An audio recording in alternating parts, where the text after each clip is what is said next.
Search natin sa browser ang weather forecast.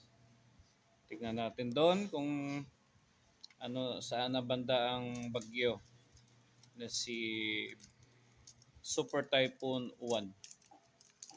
Search tayo sa Google.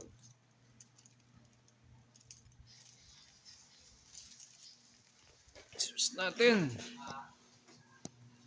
Gaano na siya kalapit. Ito, wait. Windy.com.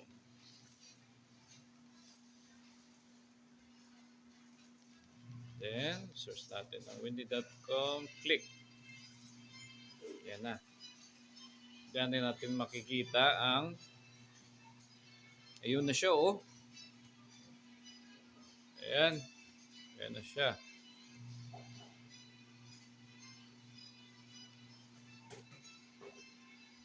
Ayun sa kalaki. Malaki talaga niya.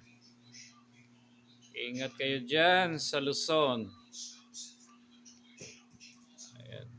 Yun o, laki. Tignan mo yung leaf, na rounds niya. Sobrang laki. Sobrang laki ng bagyo na to. Ayan o. Yung ikot niya o. Yung sakop niya. Mas malaki pa siya nga sa sa Pilipinas. Pa natin kung ano oras siya lalapit sa Philippines. 10 PM, yan na siya. Sa Sunday yan. 3 PM. Stop. Yan. Sunday yan. Ganyan na sa kalapit. 7 AM. Yan. Yan sa kalapit. Sa Pilipinas. Kaya ingat kayo, ingat tayo, ingat. Lalo kayo dyan sa Maynila, sa Luzon, sa Tugigaraw, sa Quezon City.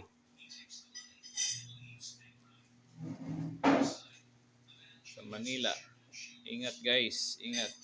Ganyan kalaki ang bagyo na darating sa atin ngayon. Super typhoon na may category signal number 5.